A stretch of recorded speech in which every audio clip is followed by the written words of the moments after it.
বিসমিল্লাহির রহমানির রহিম। আসসালামু আলাইকুম। কেমন আছেন আপনারা সবাই? আলহামদুলিল্লাহ, আমি ভালো আছি।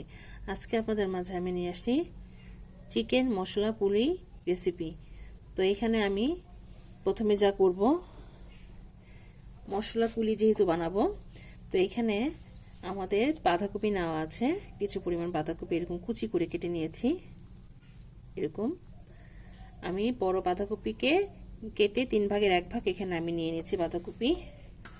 আর লাগবে এখানে, আমি আগে থেকে ডোটা তৈরি করে রেখেছি, যেহেতু ভিডিওটা লম্বা হয়ে যাবে দেখে।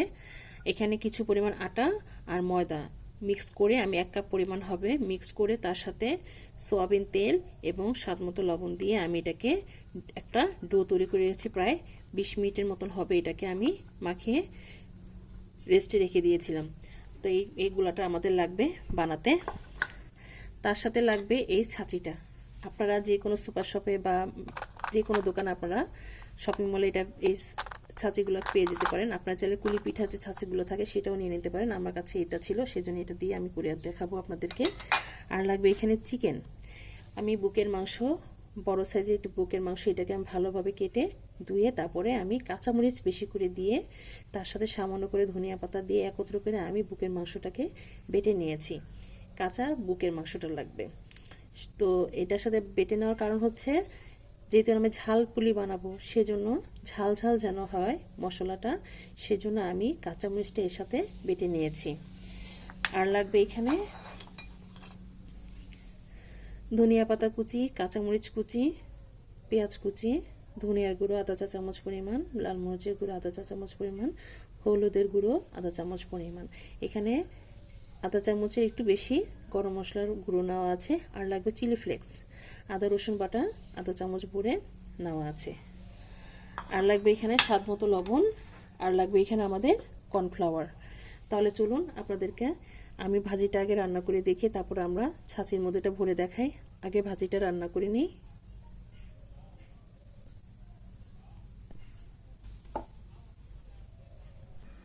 এখন আমি চুলোর কাছে চলে আসলাম, জালটা জ্বালিয়ে দিয়েছি। এখন সর্বপ্রথম আমি কিছু পরিমাণ তেল দিয়ে দিব এখানে। বিসমিল্লাহির রহমানির রহিম। তেল দিয়ে দিব। আপনার তেলের পরিমাণটা একটু বুঝে দিবেন, যেহেতু এটা বাঁধাকপি, বেশি তেল দিলে আবার ভাজিটা ভালো হবে না। তেলটা গরম হয়ে আসলে আমরা এর মধ্যে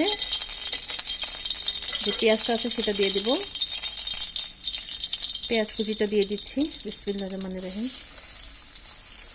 তার সাথে যে কাঁচামরিচ আছে সেটাও দিয়ে দিব।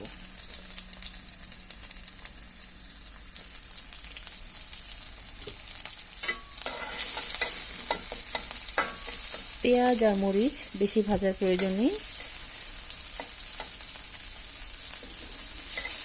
একটু নরম হয়ে আসলে তারপরে আমরা এর মধ্যে মশলাগুলো অ্যাড করে দেব।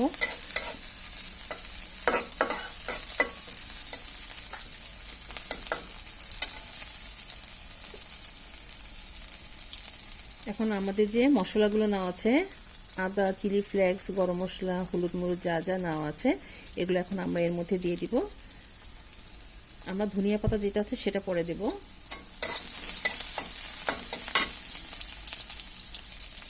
সামান্য পরিমাণে একটু পানি দিয়ে নিব, তা নাহলে মশলাটা পুড়ে যেতে পারে।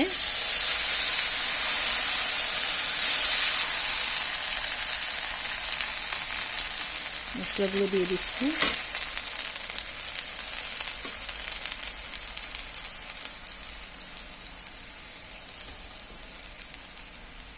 স্বাদ মতো লবণ দিয়ে দিচ্ছি, আমি হাতে করে দিচ্ছি।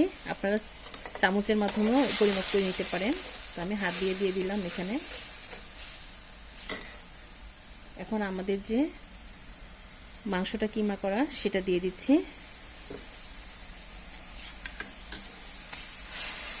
এখন এই মশলার মধ্যে আমরা ভালোভাবে এটাকে কষিয়ে নেব।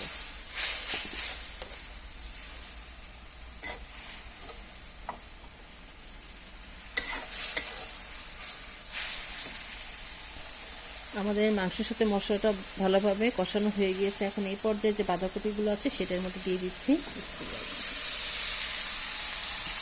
আপনারা চাইলে এর সাথে গাজরটাও দিতে পারেন। তো আমার কাছে এইভাবে দিয়ে বানালে ভালো লাগে বেশি। এখন আমরা এটাকে ভালোভাবে রান্না করে নিব।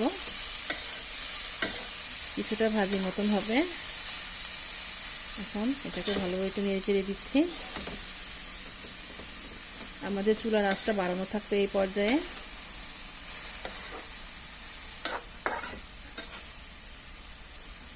এটাকে কিছু সময়ের জন্য আমরা এখন ঢেকে দিব। তাহলে আমরা কিছুক্ষণ অপেক্ষা করি। আমাদের ভাজিটাকে দেখবো এখন আমাদের ভাজিটার কি অবস্থা।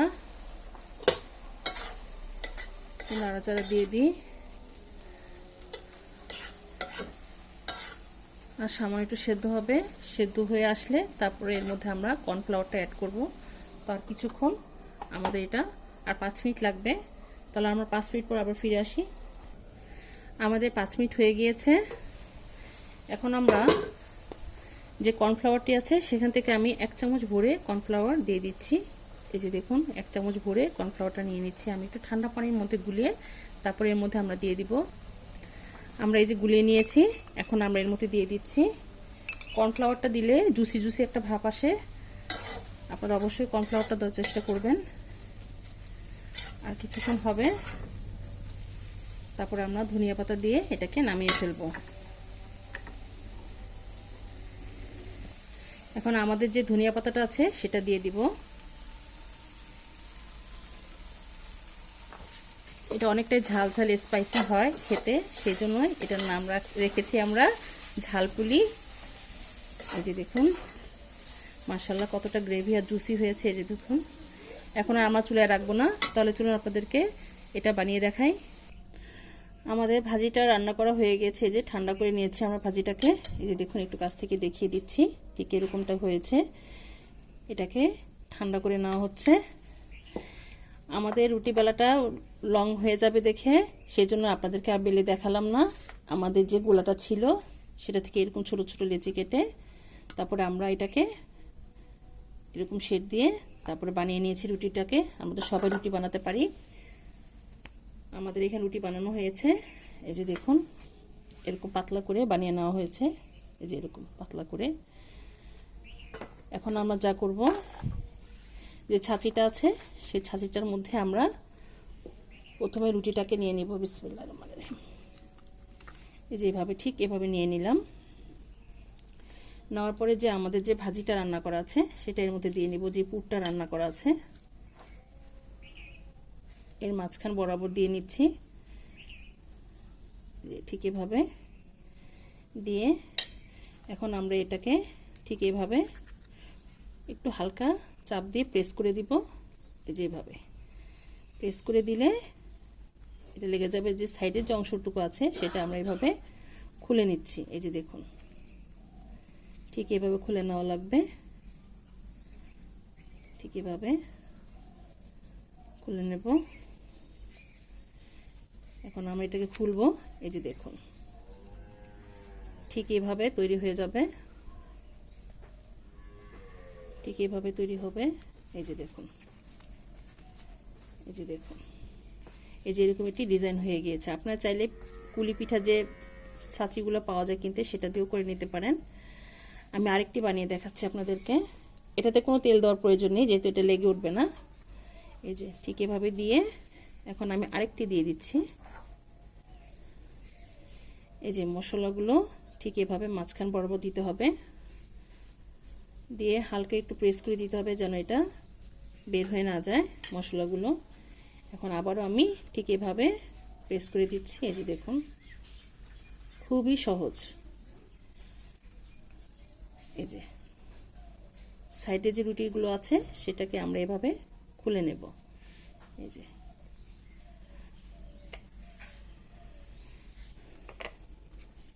খুলে নিচ্ছি। এই যে দেখুন মাশাআল্লাহ করে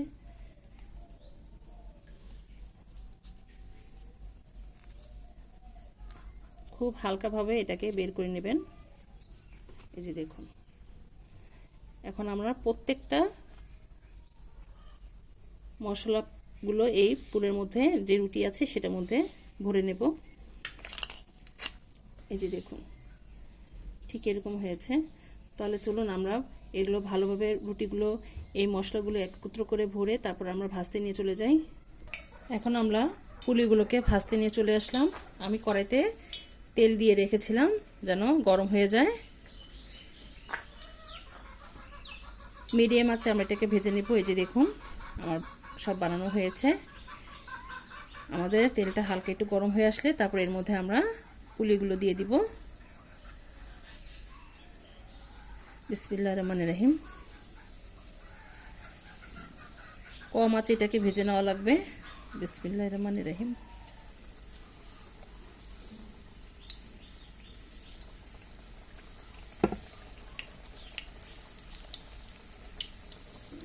আমাদের আঁচটা মিডিয়ামে আছে।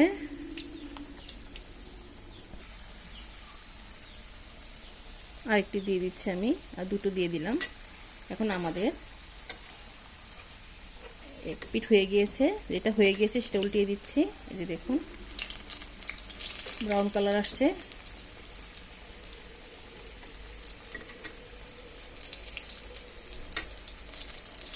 এটাকে উল্টিয়ে দিলাম ঠিক এভাবে।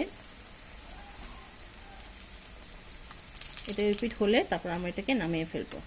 এই দেখুন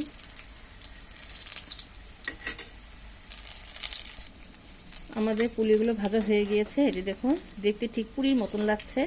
এই যে দেখুন আর রাখবো না, বেশিক্ষণ রাখলে এটা পুড়ে যাবে। এখন আমরা এটাকে নামিয়ে ফেলবো।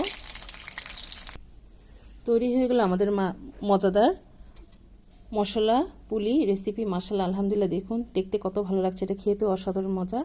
আমি এখানে টমেটো সসের সাথে দিয়েছি, আপনারা চাইলে যে কোনো সসের সাথে এটা সার্ভ করতে পারেন। তো আমার এই মশলা পুলির রেসিপিটা আপনাদের কাছে কেমন লেগেছে আমাদেরকে অবশ্যই কমেন্ট করে জানাবেন। এই রেসিপিটা একবার হলে তৈরি করবেন, ইনশাআল্লাহ আপনাদেরটা আরও ভালো হবে। কেননা এটার মধ্যে সব কিছু দেওয়া আছে, বাঁধাকপি, মুরগির মাংস, ঝাল ঝাল স্পাইসি হয়েছে। অবশ্যই একবার হলে বানাবেন, দেখবেন সবাই আপনাদের প্রশংসা করবে।